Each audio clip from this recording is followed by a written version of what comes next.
Let's get some energy in the building. Yes, sir. Appreciate you. All right, no problem.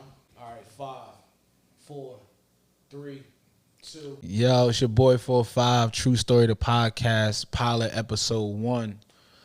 We here finally. Super thankful, super grateful to be back. Let's get it. All right. So this is a pilot episode, just like you said, episode number 1 of the True Story Podcast. But a lot of people want to know who you are and how you got here. 110%. So, once again, my name's 45. For people that follow me on Instagram, Purple Label Young. I'm a creative. I'm a curator of art, fashion, events, stuff of that nature. Just a creative, like, you know, I'm just into stuff. So I moved to Atlanta a year ago, a couple days after my 30th birthday. I'm from Poughkeepsie, New York. It's a small city about an hour and a half north of New York City. And like for what I was trying to do with my brand and myself, personal development, career, lifestyle, just, you know, Poughkeepsie just wasn't big enough for me. So I was like, you know, I ventured out. I couldn't figure out where I wanted to go though. So, you know, I traveled a lot, always, you know, moved around. So Atlanta just seemed like the best place, like, you know, as a black creative, being that this is the Mecca for all things hot and hip hop and culture. So, you know, I packed up my car and I drove down here. No job. I was sleeping on my cousin's couch. Literally a year ago today, I was sleeping on my cousin's couch. A dollar in a dream type of thing. I just knew Poughkeepsie wasn't it. Like for what I seen for myself, what I wanted for myself, what I wanted for my legacy, my family. I hit a ceiling, and it was like no matter what I did, like I just kept like hitting my head on that ceiling. Like it was no more I could do. Like I done did everything under the sun in Poughkeepsie, in New York, period. So I knew I needed to be in a bigger space that was more conducive to who I was, my talent, and where I wanted to go. So Atlanta was the best spot. Here we are. So, like, as far as starting your company, 10 Days Company, did the motivation come from, like, when you were in Poughkeepsie, or did it come, like, when you finally came to Atlanta? Man, like, believe it or not, like, I've been building this brand since I started coming outside at 14 years old. Like, I just didn't know it. Like, I always was like a cool kid. Like, you know, you could always catch me. Like, I never was an athletic kid. I always hung around all the older guys. Like, you know, they'll tell you, hung around nothing but older guys. Like all the illest dudes in the city at every point. Like I spent time with them. Like the biggest drug dealers, like the biggest getting money niggas in my city. Like I spent time with them. Front seat of the V, busting plays, riding around all day, like 14, 15, 16 years old. Like I spent time with those guys. Like you know, when everybody else was playing basketball, playing football, like I was hanging out with them. So, and I always was very inquisitive. Like I always asked questions. Like, so coming up, I just always, like I was always a lot more wiser than my peers, which provided me opportunities that, you know, was far beyond my years. And it, you know, helped me navigate the world, you know, corporate, and street. So once again, I've been building this brand for years without ever realizing that's what I was doing. But it really came full circle, like, you know, seeing other guys like 40 Ounce Van. Like 40 Ounce Van was a guy from the Bronx, I think he's from, and he had came out with these hats, and, you know, he was just like a regular dude. Like, wasn't a rapper. He ain't play ball. Like, he was just a regular dude. He was kind of like, just a cool kid, in his neighborhood. And he decided, I'm going to fucking start a brand called 40 ounce. 40, I forgot what his brand was called. It was like 40 ounce something. And then it transitioned into this big thing. And I was like, oh, shit. Like, I'm like, yo, I could do that. So that's where like the initial inspiration for creating a brand came from. 40 ounce van. One of my mentors, Los of Classic Material, he also has a brand that I always looked up to, and I always respected his vision as it relates to his perspective on fashion. So when I got the idea, it was like, it just clicked. In part, another big part of why I created the brand is because I got tired of like waiting for other people to do things that I could do for myself. Like, growing up, I was such a follower, like in a sense. And I just seemed like after a while of not making the type of headway or progression that I thought I should be making, it was like, I got to do this shit myself. Like, I can't keep waiting on somebody else to get hot or to blow up for me to get on. Like, it's like, Jay-Z said it on the Breakfast Club. He's like, yo, everybody got a genius level talent type of thing. So everybody in this world has a genius level talent, but it's up to you to cultivate it and to bring it to the forefront to actually make something of it. But everybody in this world has a genius level talent. And my genius level talent was I had a great sense of style. I had a great sense of taste. I was a people person. I could speak to anybody. I can connect dots. And that's pretty much how the brand came about. Like, just putting all this stuff together, like my skills, my talent, my genius level talent, and bringing it to fruition and making it work for me. That's what's up. So, entrepreneurship is not for everybody. And, I know you mentioned like a lot of entrepreneurs that you really looked up to. Hell yeah. But how did you know that you had it? Shit, I always had it. Honestly, from forever. Like I came up sweeping floors in the barbershop. I went from sweeping floors to selling CDs and DVDs. And that was my thing. Like, I was like 14, 15 years old, in the barbershop selling CDs and DVDs, and which is where, I get like my keen sense of taste in music. Like, people be like, yo, why you listen to that old shit? It's like, selling CDs. I had to know the music to sell it. So that's where it started, entrepreneurship for me, and it just snowballed into a lot of other things, a lot of different things, but that's where it started. But entrepreneurship is definitely not for everybody, but for me, it came natural because, like I said, I'm a people person, so talking to people always came easy. So it really was just trying to find the right products to plug. But once I figured that out, it was lit. And that's the thing about it. So like, entrepreneurship does come with a lot of ups. Hell yeah. Entrepreneurship is like really it's really popular right now. Like, everybody really wants to kind of just tap into like that American dream and stuff like that or whatever to work for themselves and quit their 9-to-5s. But when there are lows, like, what keeps you going when entrepreneurship is not all it's cracked up to be? Shit, man. The only thing that keep me going is knowing that nobody gonna do it if I don't do it. Nobody gonna do it for me. So it's like, when I look at other people, other cultures, it's like most times, like, they might have a head start or like some type of assistance.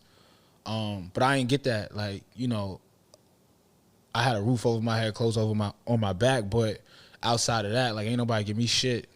So my whole goal is, my inspiration is to make sure that I don't leave my kids in that predicament. Like, I'll give them a head start, because I understand how important that was. Like, and even once again, looking at myself, like, if I would have had that opportunity to where it's like, this is a blueprint per se. Like, who knows? I've probably been a millionaire by now, but I didn't have it, so now I'm creating it for mines. So that's really the motivation and the inspiration to keep going. Because if I don't, it's like I feel like I would feel like a failure. Because it's like, like what are we doing? Like, Beyonce got this song called "I Was Here," and this is Beyonce, right? Like, she's already signed, sealed, delivered, a superstar. Like, Hollywood Walk of Fame status. Like, she's never gonna be forgotten.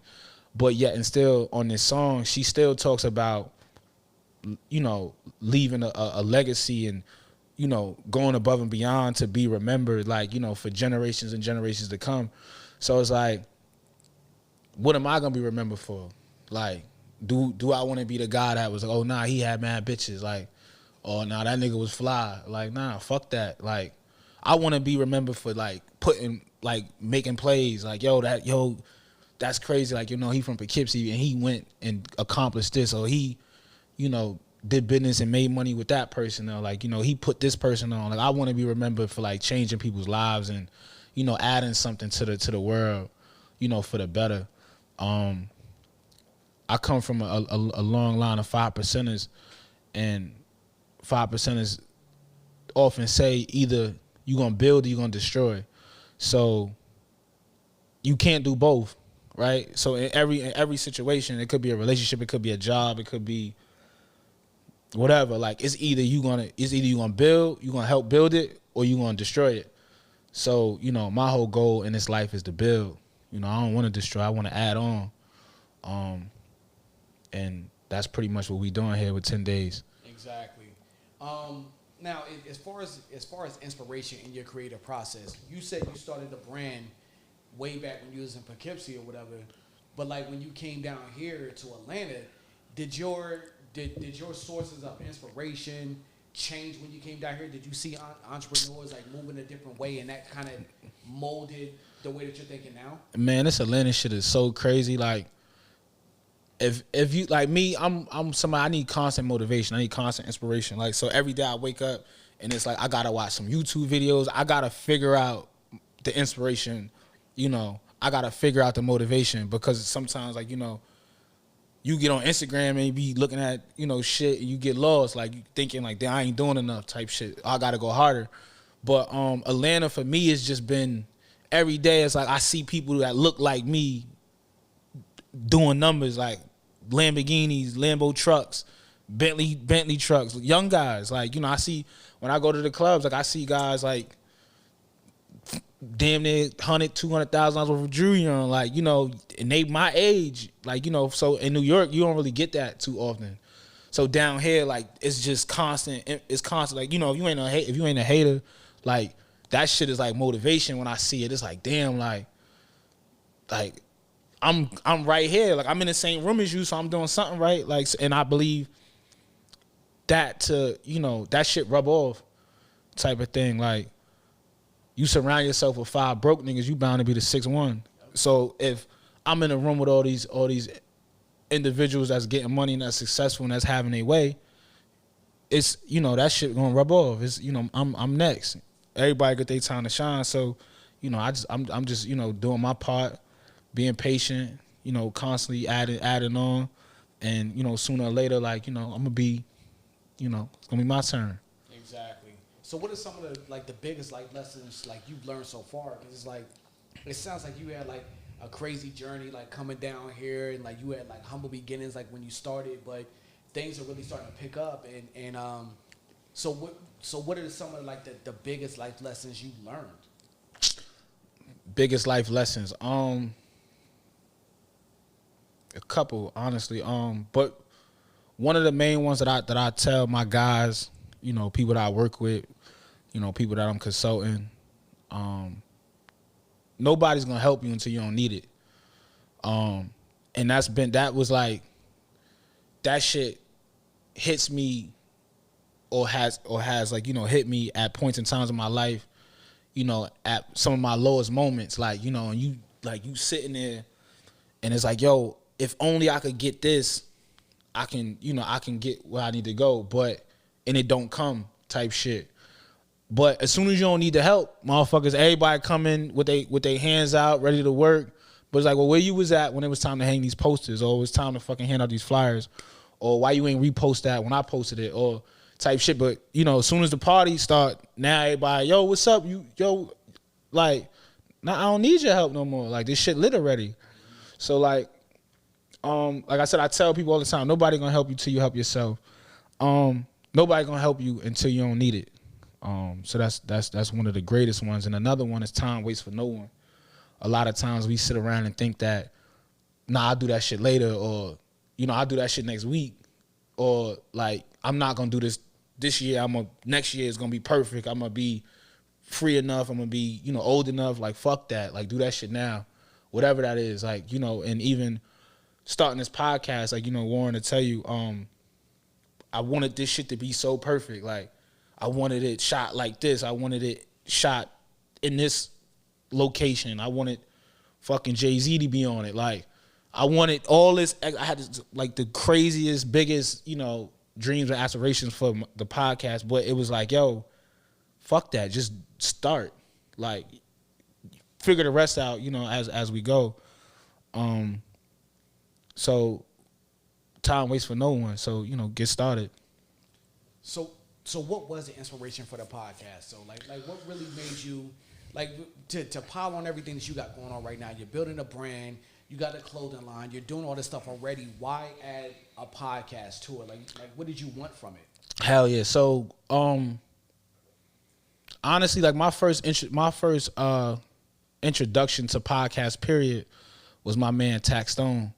You know, I don't know if y'all remember Tax Stone, but he was a kid from Brooklyn who had his finger on the pulse of everything New York, everything music, everything hip hop, and he was fucking he was causing fucking ruckus like in hip hop at one point in time. But I used to run around with Tax Stone, like, and he's actually the person that brought me to Nip Studio. I went to Nipsey Studio in LA with him, and got to chop it up with Nip and listen to Victory Lap. Like, and this is fucking 2015 almost.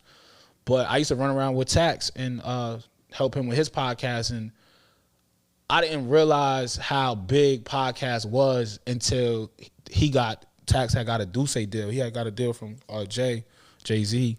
He was getting like $15,000 a month for fucking to drink Duce on his podcast. Like, and I was like, what the fuck? Like, you know, like, it's a dirty nigga from Brooklyn. Like, that just was starting trouble on Twitter 2 weeks ago. Now this nigga getting $15,000 a month to fucking drink and talk shit. Like, you know, the rappers. Like, so I was like, damn. Like, so that was always something in the back of my mind that I just always was like, all right, cool. So that's where it started. Then now, like I said, like every day I need motivation, I need inspiration. Like, I'm on YouTube all the time. Like, so I watch Drink Champs, I watch $1 million worth of game, I watch Big Facts. Shout out to Big Bank. I watch Poor Minds. I watch podcast on podcast type shit. So Earn Your Leisure, like those guys. And I'm like, you know, I see everybody doing it. It's like, damn, like I could do that. You know, because once again, it comes back to that genius level talent. It's like, you know, I'm a people person. Like, my favorite thing to do is talk, as y'all can see, type shit. So it was like, yo, but how am I going to do it differently? So it's like, all right, you know, the brand 10 Days. 10 Days is a storytelling brand. I'm a storyteller. You know, my whole goal is to bring you guys information and game. So it was like, well, I could do this shit via podcast. But, like, who would I want to talk to? So I would want to talk to people like myself. You know, entrepreneurs, creatives, forward thinkers, like, you know, just people with some game that could offer us some information. Because, like, myself, growing up, I didn't have no direction. Like, I didn't know what the fuck I wanted to do with my life. Like, you know, and I still, you know, to this day, like, I'm just trying shit. Like, you know, but, you know, it all aligns with my strengths and my skills. But my whole goal for the podcast was like, all right, let's get some of the people that's behind the scenes that people might not necessarily know. Like, let's shine a light on them, because everybody know the rapper. Everybody know the nigga holding the mic. But what about the person behind the camera? What about the person who wrote this story? Like, you know, who wrote this record type shit? I want to talk to those people. Like, you know, anybody go to a nice restaurant, order the most expensive fly shit and take a picture of it and post it on Instagram. But what about the person who prepared that? who put that shit together. Like I want to talk to that person. Like I want to see how they mind like think. Like how did you get here? Like, you know, what struggles did you overcome to reach this place? So that's really the goal. That was the motivation, the inspiration behind starting a podcast. Like I want to shine a light on some people that I think is dope. Like, you know, I just think that shit is gonna be ill. Like, you know, to talk to these restaurateurs and entrepreneurs and chefs and filmmakers and engineers. Like I don't care. Like, you know, you'd be surprised. Like, you know, who's who.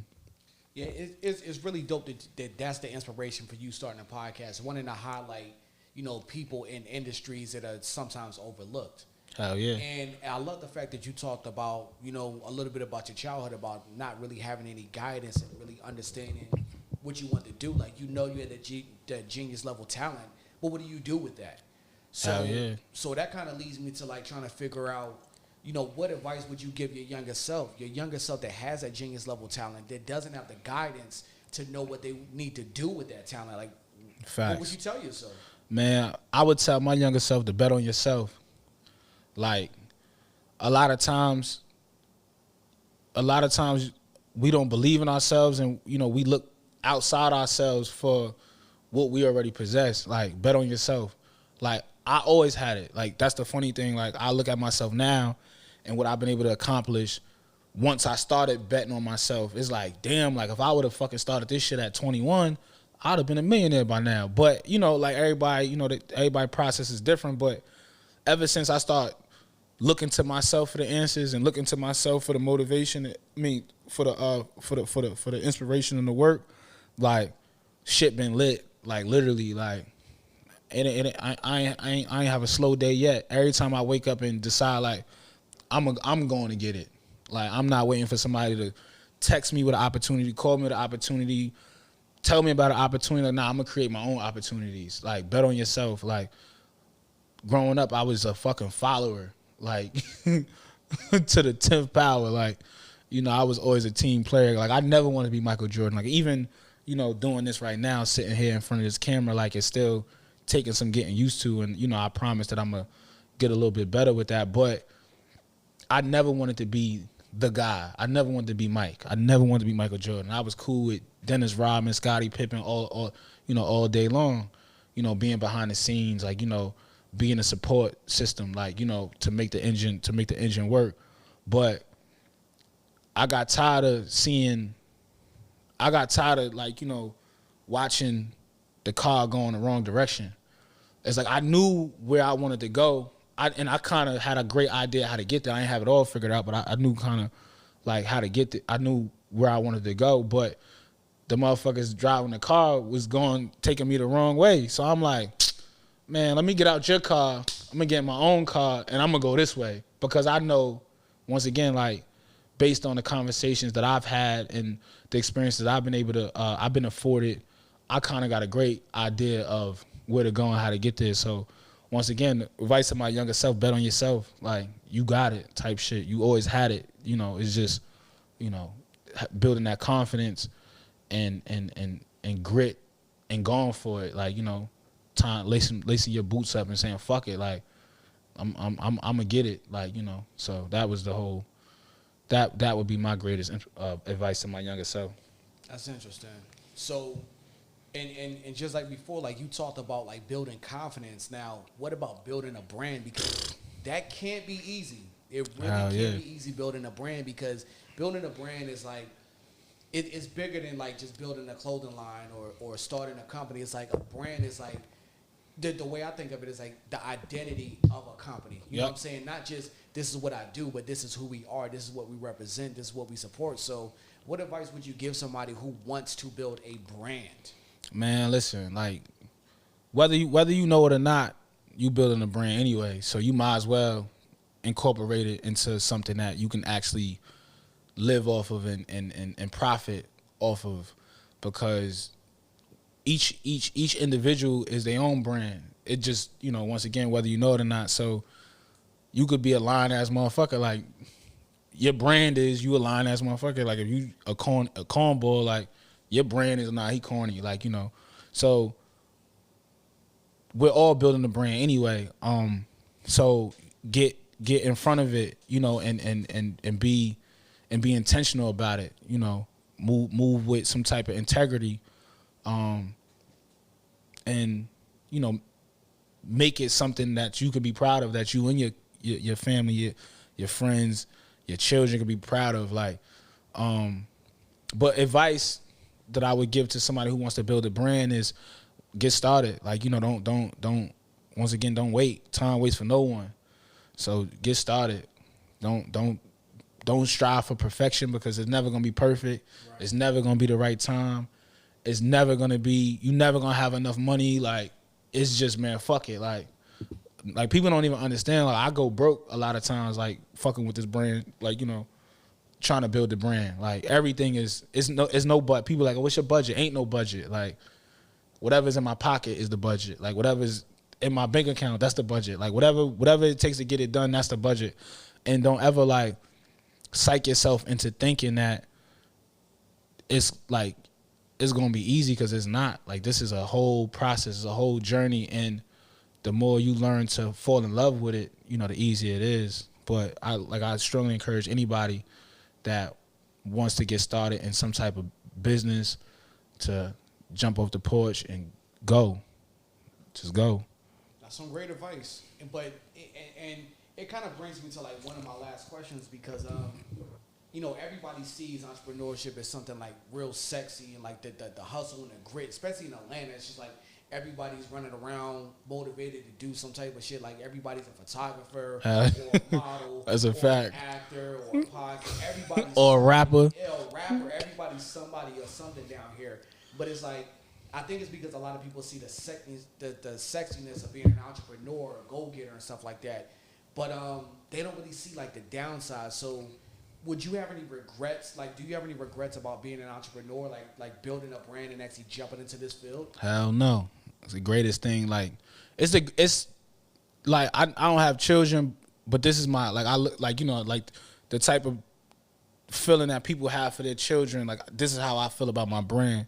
Like, this is like the greatest thing I ever did in my life. Like literally, this is the most proudest thing that I ever accomplished in my life, and which is why I love it so much, and I go so hard, and I put everything into it, because once again, it's really my baby. So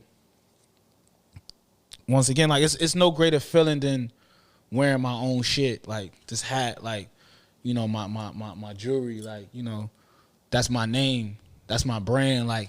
And when I see other people with it, it's like, oh nah, like, you, like, we on the same page, like you get it, like you understand type shit, like, you know, it's a type of it's a euphoric feeling that, like, is unlike anything I've ever experienced. Like I said, to wear my own stuff, my own name, like, you know, anybody could go get a Gucci t-shirt, like anybody could get a polo shirt, like, you know, that shit cool, but the real stunt is like, nah, this my shit. Like, you know, type shit. So no regrets, man. Like, you know, I believe everything that I've encountered, every L, every heartbreak, every letdown, every speeding ticket I done got, like, you know, was God's plan to bring me here, to get me right here, you know, in front of this camera, that, you know, to kind of help somebody else, you know, navigate that same, you know, that same journey.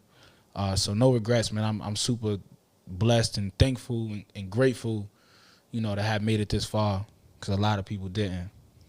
Yeah, exactly. And so I'm listening to your journey, and it feels like I have a way better understanding of what's going on. So growing up where you did, you know, understanding that everybody has that genius level talent, taking that idea and then, you know, starting your entrepreneurship and getting that kind of that bug, you know, getting bit by like that entrepreneurship bug or whatever, and then taking that and, you know, using that motivation to build a clothing brand, and then realizing that you have to start like building a brand, not only a clothing line but a brand, and now you're starting a podcast. So what's next? Like, what else are you gonna add to like your resume where, you know, it just takes it even further?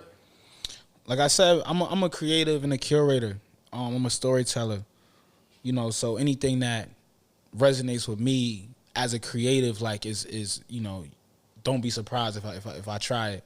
Shit, I might start painting type shit. I love photography. I'm always taking pictures. Shit, I might be a photographer soon. I don't know. But definitely, I definitely want to.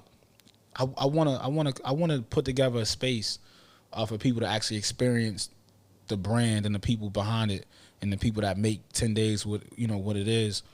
Because it's definitely a team effort. Like, it's definitely not just me. When I say my brand, I'm talking about me and my peoples. When I was in college, I used to do a lot of papers on Apple. And over the years, I've come to understand why Apple is the fucking Goliath it is. Like, Apple delivers the ultimate experience. Like, when you go experience an Apple store or Apple product, like you said one earlier, like when you open that product, like it's just a fucking like the littlest, like down, like everything, like the Apple store, you spend hours and hours on the Apple store. Kids do, adults do too. Should I be in there messing around with all this stuff too? But I want to create a space that people could come catch the vibe, like the 10 Days vibe, like come see what we are like in person, like get this experience, because it's definitely like a unique one. So definitely a space where we'll feature other artists and creatives, and it'll just be like a melting pot up for for vibes and culture and information. So definitely a space. I'm into food, so maybe at some point I could open a restaurant or something. But I don't know, man. I just like doing shit, like, and I'm like super thankful, to like be in a city where that's encouraged, for people to, try shit and do stuff. So definitely, we gonna figure it out, like, brick by brick. But right now we gonna focus on this podcast. I got some interesting people coming up in the next couple episodes. Some creatives, some forward thinkers, some great minds, some entrepreneurs, and hopefully, you guys can get some game, get some information. Hopefully, it inspires you to start a brand or, move on that idea that you've been sitting on for the last 10 years. That's the goal. That's the whole goal with this 10 Days podcast thing. True story. I want to give people the platform to tell you how they got there. A lot of times we see the finished product, but we don't get the intimate details about, what it took to get there. So that's really the goal with this True Story podcast. So I appreciate you guys for tuning in. Definitely hit me up on my Instagram at Purple Label Young. Follow the brand at 10 Days CO. Tell me who, like, it's a lot of people in Atlanta. Like, tell me who y'all want to see on here. Definitely send me some suggestions. I'll definitely work on getting them on the joint. Outside of that, we're gonna sign off.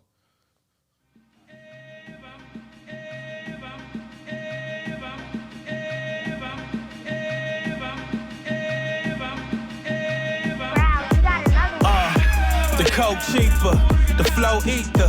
Feel like Broadway 9-7 coming out the speaker. Talking blue jeans, scheme type of drug money. Cross the street from City College, D's ran a plug from me. Chinese spot, waiting on Poppy. 4 wings, whole thing, about to cook it and chop it. Quick stop to the baggy spot, right by the Iron Horse. Then put Suge in a cab and send her up north. Oh, what a feeling when it touched down. Pull up on a block, free samples of that bust down. Fiend says a 9, maybe 10, but it's the best thing smoke. I hop out, you break fast or get your egg cracked open.